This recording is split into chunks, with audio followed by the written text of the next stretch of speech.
under vascular anomalies.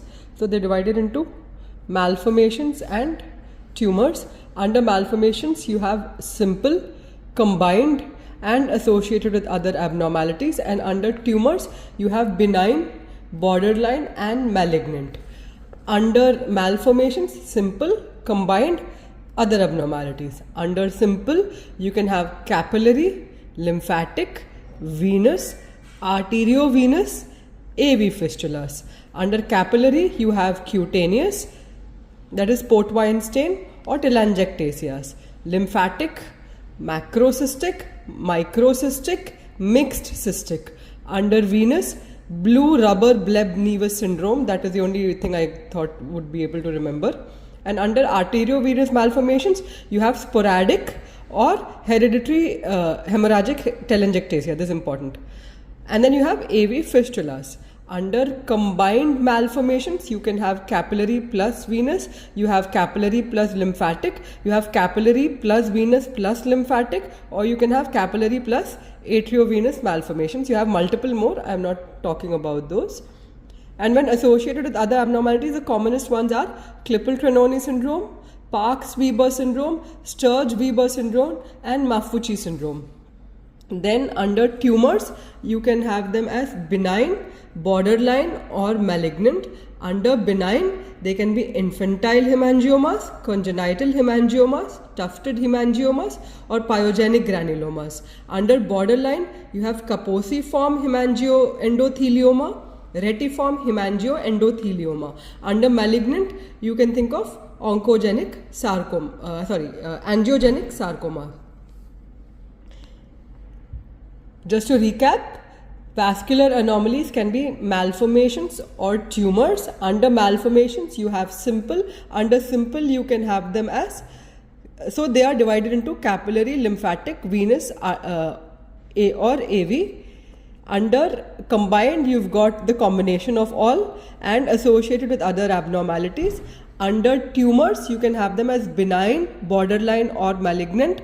Benign can be infantile, congenital, tufted, pyogenic. Borderline are Kaposi-form hemangioendothelioma or retiform hemangioendothelioma. And malignant mein you've got angiosarcoma. Malformations, simple, combined, associated. Tumors, benign, borderline, malignant. Under simple, you've got each of the components. Under combined, it will be combination of component and associated with other abnormalities. Under benign, you've got all the hemangiomas. Under borderline, you've got hemangioendotheliomas. And under malignant, you've got the sarcomas. The commonest vascular abnormality is infantile hemangioma. Investigations to be done are tissue diagnosis will be by biopsy. And radiology mein you've got digital subtraction angiography. For atriovenous malformation, the gold standard will be super selective digital subtraction angiography. You can do an MRI, you can do CT angiography, you can do a Doppler or a duplex ultrasound, you can do an X-ray to see bony hypertrophy or atrophy, and to look at system abnormalities, you have to do an echo and ECG, or if you are suspecting neurological involvement, you have to do a CT scan and other investigations. So if you're asked the basic difference between a hemangioma and a malformation, a tumor and a malformation, so you have to divide them into clinical, histopathological, radiological, and hematological findings and skeletal effect. Under clinical, these are more common in in female.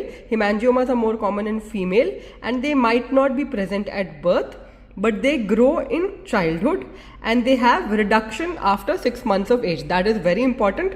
Hemangiomas start reducing as the age goes by. In malformations, the malformation might not be present at birth, but it keeps increasing in size. So you have some, except for lymphatic malformations.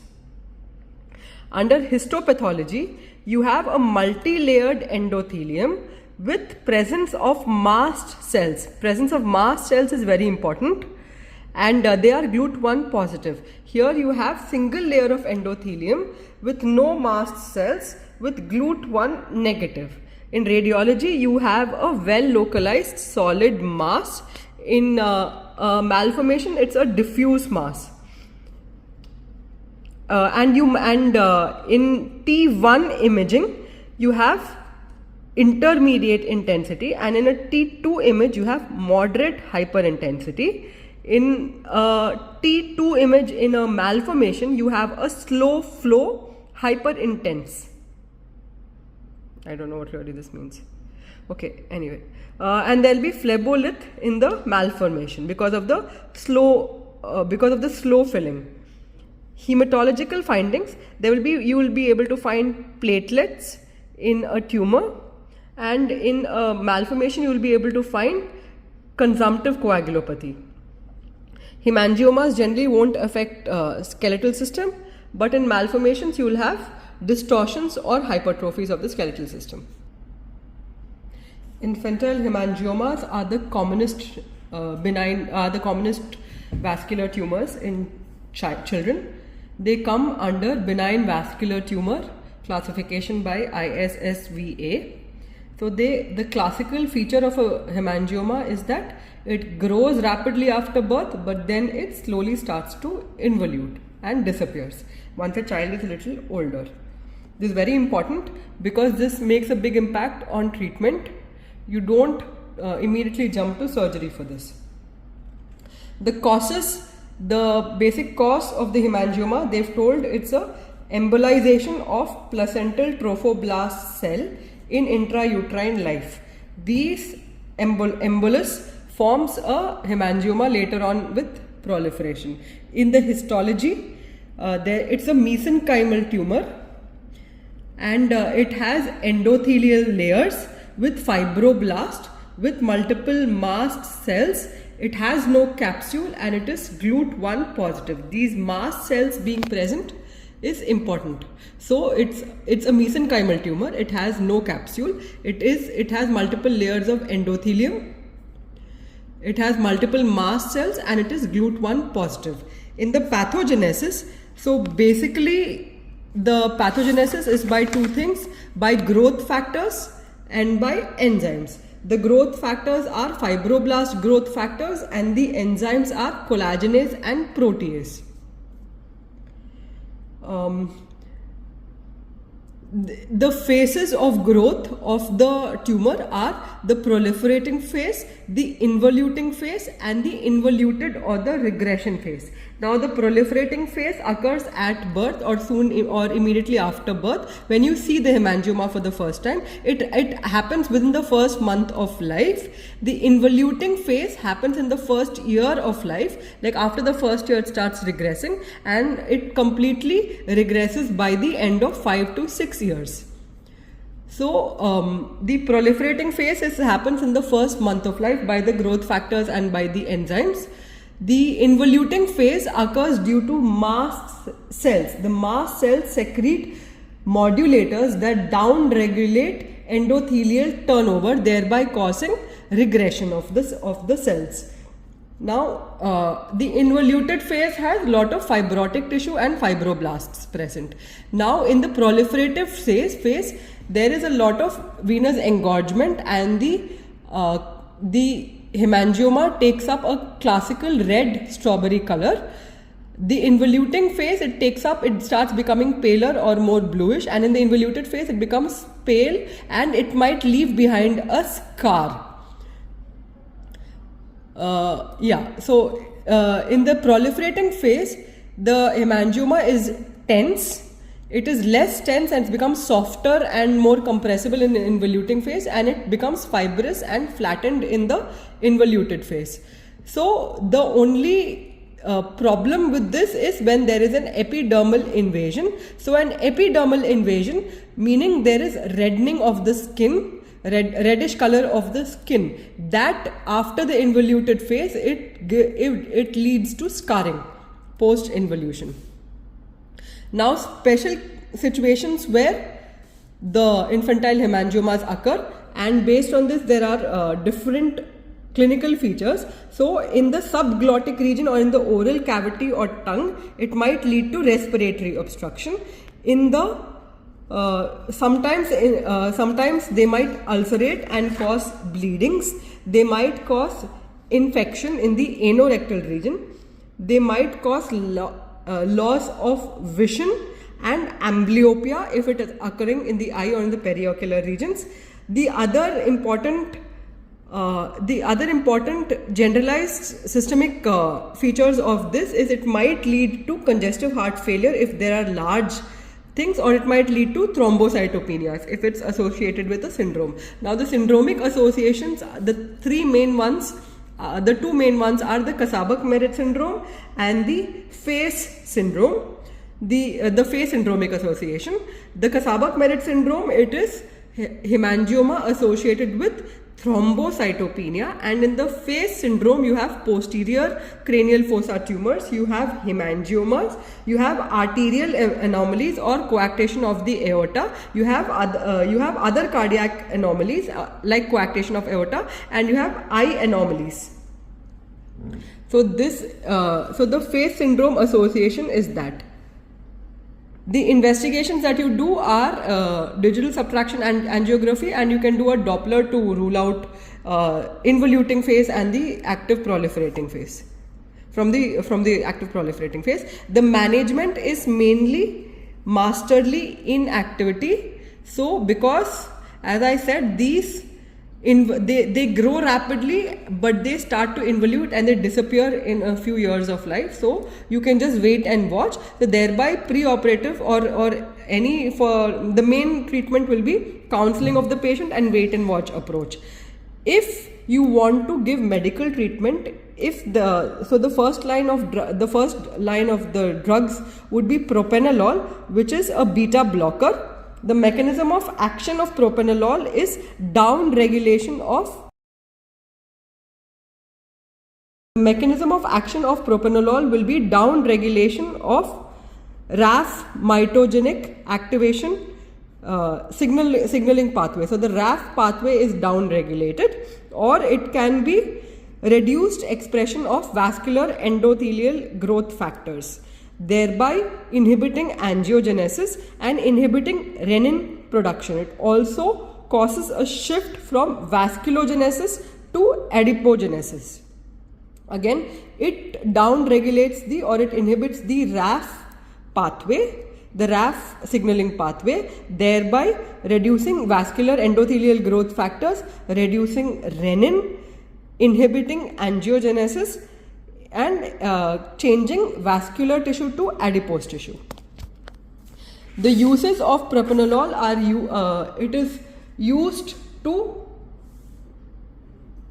how it's used is you have to use a 20 mg per 5 ml propranolol. You have to give it in 3 divided doses, and the peak effect of oral propranolol is 1 to 3 hours after administration. You can escalate the dose if the patient is maintaining their heart rate. So the reliable measurement of toxicity is bradycardia. The complications or the precautions or contraindications of propranolol use are cardiogenic shock, sinus bradycardia, hypotension, or of course the hypersensitivity reaction. Then the side effects of propranolol use are bradycardia, hypotension, hypoglycemia, diarrhea, constipation, and most important are hypoglycemic seizures. Topical beta blockers can also be used for treatment. The next line of drug is steroid. Steroid can be systemic or local. Systemic will be 5 mg per kg for 4 to 6 weeks, after which you can taper them off. And local, you can give intralesional steroid therapy, 3 to 5 corticosteroid injections you can give. So triamcinolone comes in a dosage of 40 mg vials. You can give 3 to 5 mg per kg. So 3 to 5 mg per kg oral, 3 to 5 mg per kg intralesional. The third line is interferon. Interferon that are used as interferon alpha 2A and interferon alpha 2B. The next line is sclerotherapy. Sclerotherapy, you can give therapeutic embolization. The sclerosants that can be used are sodium tetradicyl sulfate. No? The sclerosant that can be used are sodium tetradicyl sulfate, absolute ethanol, polydocanol and bleomycin. Or you can use lasers. The lasers that are commonly used are pulsed lasers. The last line of treatment is surgery. Surgery is done as a later stage for either post involution scarring or if there are very complicated hematomas. Now that hemangiomas are over, we are coming to malformations. Under malformations, we know we have capillary, lymphatic, venous and arteriovenous malformations. Now, the capillary malformations are commonly seen in the head and neck region along the distribution of trigeminal nerve branches 2 and 3, that's mandibular and maxillary nerve. So they present as cherry red or bluish nodules over the skin. The nodular ones, if they are present near the structures like eye and mouth, they can cause distortion of those structures. So they present with ophthalmic disturbances and they can cause facial bone atrophy or distortions. The commonest specific association with ophthalmic nerve distribution is glaucoma. The pathology of capillary malformations are the presence of abnormal reticular vessels, there is fibrous tissue and there is dermal involvement, so there are cells from the dermis as well. These form nodular growths. The syndromic associations are Sturge-Weber syndrome and Klippel-Trenaunay syndrome. Under Sturge-Weber syndrome, you can have hemangiomas over the face. You can have intracranial leptomeningeal hemangiomas causing neurological symptoms like seizures and neurological deficits. You can have ophthalmic symptoms, as I said, glaucoma or other compressive syndromes, or even blindness.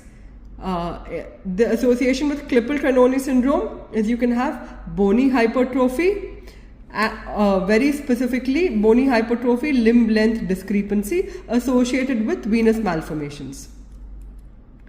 We've read this under varicose veins in surgery. If the capillary malformation is associated with an arterial malformation, it is most commonly due to a RASA1 mutation and it presents with a halo sign, that is a capillary malformation surrounded by an area of pallor which is due to the cutaneous steel phenomenon. Now investigations are digital subtraction angiography and CT angiography. The management can be through lasers or through surgery. Through lasers, the commonest lasers used are pulse-dyed lasers. The chromatophore of pulse-dyed laser is hemoglobin and oxyhemoglobin. The mechanism of action is they shrink by heat, that they shrink the ectatic vessels and destroy the endothelium lining of the vessels, and they do not damage surrounding tissues, therefore causing fibrosis and coagulative necrosis. Therefore causing fibrosis. Carbon dioxide causes coagulative necrosis of the dermis, and because the chromatophore is the water, and Nd:YAG causes destruction of everything in its pathway. The indication for lasers, mostly it is the best results you get in younger age group and in lighter colored lesions. The side effect of lasers are incomplete response, hyperpigmentation, hypopigmentation or recurrence. Surgery is reserved for more complicated and nodular lesions. So the surgery can be a debulking surgery. For the skin, it is used for nodules and for scarring. For bones, it's used for reduction of hypertrophy and for shaving. Coming to lymphatic malformations, they earlier used to be called as cystic hygromas.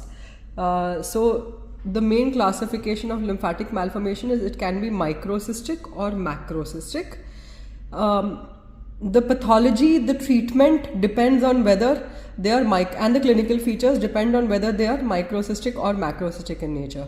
Now, in the pathology, basically what happens is that there are lymphatic sacs in the embryo which are connected to venous system. So they detach from the venous system as the embryo grows, and at birth there is no connection between the lymphatic system and the venous system except at the supraclavicular region around the thoracic duct region where there are communications. Now, during embryogenesis, if there is a sequestration of the lymphatics in one area, or if there is some abnormal connection that's left behind and the whole thing forms a cyst during embryogenesis, it results in a lymphatic malformation. This is called a bud. So this will also cause proliferation of the localized tissue, and it will form a cyst. Now, it can present as a superficial lesion, or it can present as deeper lesions. Superficial means they'll be presenting in either the face, the skin anywhere over the body, the face or the axilla, or in areas where there's lymphatic drainage like neck, axilla, groin, etc. If it's a deeper lesion, it can present in the viscera. The only area where you don't find it is the brain. Is the central nervous system. Now the cysts contain clear fluid and they are fluctuant but may not be very compressible. Now if it's microcystic, it will present as multiple tiny blisters, or it may present as complications of the lesion. And if it's macrocystic, it presents as one large sac. If you've learned it in general surgery, it's a cystic hygroma, the typical feature. A cyst along the branchial arches. A cyst along the lymphatic drainage areas. Now they can present as complications. The complications of microcysts will be ulceration, painful blistering lesions, etc. And of the macrocystic lesion, it may present as if it's present prenatally, it will present as birth disorders. It will prevent normal birth. It can cause compressive symptoms on the surrounding structures, and one of the important complications is life-threatening recurrent infections, which might even lead to septicemia. The associated syndromes associated with it are 2-3 they've given, but we'll speak again about Klippel-Trenaunay syndrome. So Klippel-Trenaunay syndrome is classical lesion. It has got capillary malformations, it has got venous malformations, it may have association with lymphatic malformations, it will cause limb hypertrophy and discrepancy in limb length. The management can be through sclerotherapy, through surgery, or through lasers. Sclerotherapy is mostly used only for macrocystic lesions. It cannot be used for microcystic lesions because there are multiple blisters. In macrocystic lesion, you can use sclerosants like ethanol, doxycycline, sodium tetradecyl sulfate, bleomycin, or OK432. OK432 is a killed strain of group A streptococcus. So along with this, you can release the surrounding compression area. So now each of these, so whenever you're talking about sclerotherapy, you also talk about the side effects of the sclerosant that's used. For example, ethanol will give the best result, but it will lead to nephrotoxicity. Bleomycin will cause damages to the surrounding structures, and in surgery, there has to be a staged excision and reconstruction, especially of blisters. And if it is in the periocular region, you have to do an emergent surgery to prevent glaucoma and to prevent ophthalmic complications. For lasers, it is not a very useful thing, especially for deeper lasers. However, carbon dioxide laser can be used to treat the superficial lesions, especially microcystic lesions. It can cause scarring. Coming to venous malformations, the venous malformations, the older term for it was cavernous hemangiomas, but then they found that they are not actually tumors, they are just malformations. Now the classical features of a venous malformation are that they are soft, they don't have a bruit, and they are bluish in nature, and they are highly compressible, and they are flattened. So the embryology is again during the development of the vascular system at the 3rd week. If there is a genetic malformation, if there is a genetic abnormality, it can lead to a venous malformation.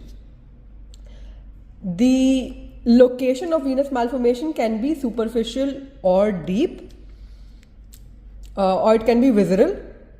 Now the clinical features, as I said, they are soft, they are disseminated, they are bluish in nature. Now they are compressible, they don't have a bruit. The extra things is they can present in visceral areas where it can cause visceral symptoms. Then they engorge on doing the Valsalva maneuver, or by when there is gravity assisted drainage into the venous malformation. Then there can, due to the hypercoagulability of blood inside the malformation, there can be phleboliths that are formed, and it is associated with disseminated intravascular coagulation. So these two are important: the phlebolith, DIC, and the fact that it is soft and it gets engorged with Valsalva maneuver. Then besides it, the syndromes associated are the blue rubber bleb syndrome, which causes GI bleeds due to venous malformations inside the GI tract, and it is associated with the Maffucci syndrome. Maffucci syndrome is multiple enchondromas scattered along the body, but more along the upper extremity. So they can lead to malignant fractures and other bone abnormalities. The treatment, now in this a different treatment is you can give aspirin. Aspirin is given at the dose of 75 to 100 mg per day, or you can again go for a sclerotherapy. In this, the importance of sclerotherapy is that you have to do a real-time fluoroscopic monitoring, because there might anytime be runoff of the sclerosant into the systemic circulation. So you have to be very careful. Real-time fluoroscopic monitoring has to be done. Lasers are not very useful, but you can try an intralesional Nd:YAG laser. There is a treatment algorithm that's given in the textbook.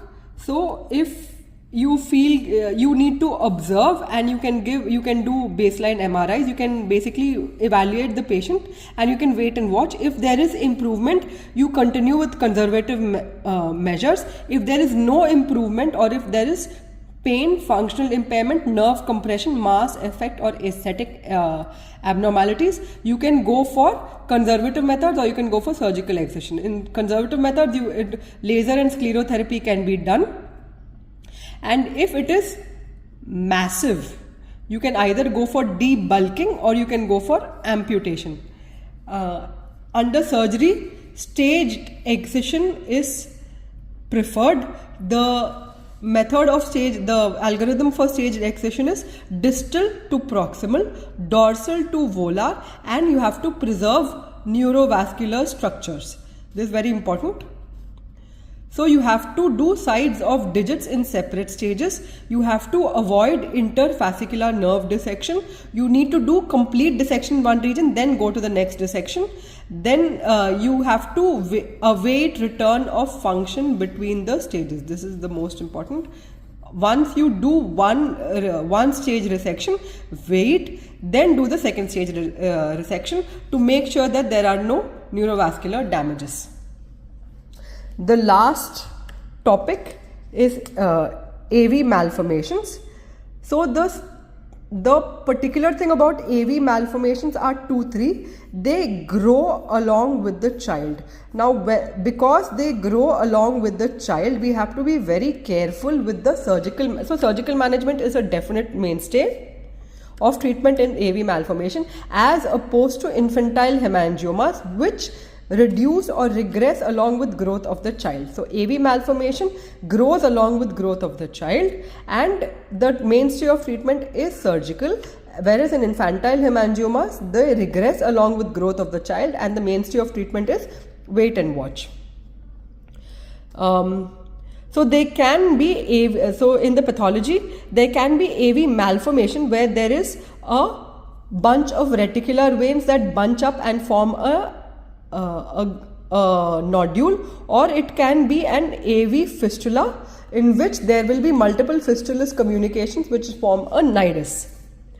Now the pathology in a regular AV malformation, the pathology is unclear, but in a hereditary hemorrhagic telangiectasia, the pathology has been delineated in the 4th to 6th week, when there is formation of the AV system, of the arteriovenous system.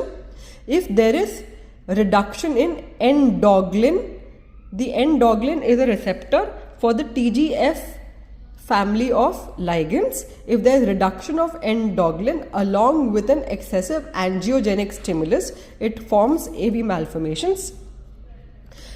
Now what is important is the natural history. Why the natural history is important is, so you will be dividing it into Schobinger's clinical staging, and he has told that it can be a quiescent stage, expanding stage, destruction stage, or decompensation stage. Now why this is important is, so you know when you are going to operate, which of these stages is amenable to operation, and also how the lesion is under Schobinger's staging of AV malformation. Stage 1 is quiescent, expansion, destruction and decompensation.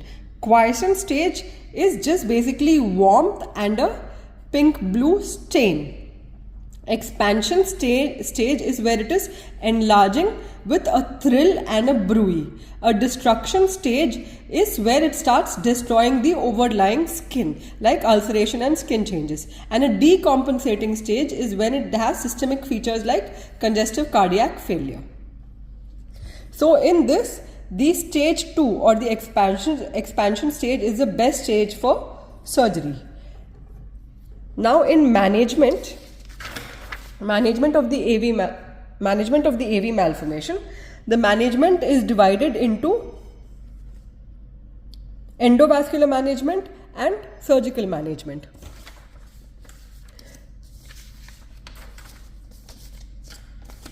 Before that, the investigations for AV malformation again are special. Super selective digital subtraction angiography, that is the investigation of choice in AV malformation. Super selective digital subtraction angiography, you can do an MRI, or you can do a CT angiogram, or you can do a Doppler or duplex ultrasound. Now what is important is to define goals of treatment in a AV malformation.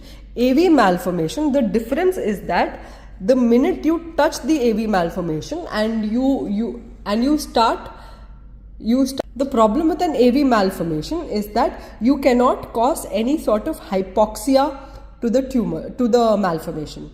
So if you just debulk it, or if you just cut off the blood supply, if you just ligate the blood supply on either side, it can cause hypoxia. The hypoxia is a stimulus to the malformation to grow and to proliferate. So you can essentially be causing a quiescent malformation, and you can lead it into a proliferative lesion or an expansive lesion. So the goals of treatment are complete excision of the lesion, avoid an ischemic condition at all costs, you have to replace with normal vascular tissue, and you have to prevent expansion at all costs. So the treatments can be endovascular repair, it can be embolism with embolization, embolization with sclerotherapy or with endovascular coils. You can do surgery followed by reconstruction. Now endovascular repair is classified. So Huddart has classified AV fistulas as 3 based on what kind of repair is the best treatment for this. He has classified into arteriovenous fistula, into arteriovenous fistula and arteriovenous fistula. In arteriovenous fistula, the best treatment for arteriovenous and arteriovenous is a transarterial embolization. And for arteriovenous fistula, you can go by transarterial or transvenous embolization. The treatment is surgical. So for surgical treatment, one thing I missed. Again, you have sclerosant agents and embolic agents. Sclerosant agents are again ethanol, sodium tetradecyl sulfate, polydocanol and bleomycin. Each of them have their advantages and disadvantages. Then surgery. In surgery, you should not do incomplete excision of the AVM, or you should not do a ligation of the feeding vessels. You can do, and you should not do a proximal embolization and leave the patient. You can do a temporary clamping of the vessels to control the temporary bleeding. So the ways to reduce bleeding are, you can use a harmonic scalpel, you can use good cautery, you can use a tourniquet, or you can use a temporary clamp on the vessels. After that, whatever defect is left behind, you have to reconstruct. Reconstruction can be with a flap or a graft. Graft can be split skin graft or a full thickness graft.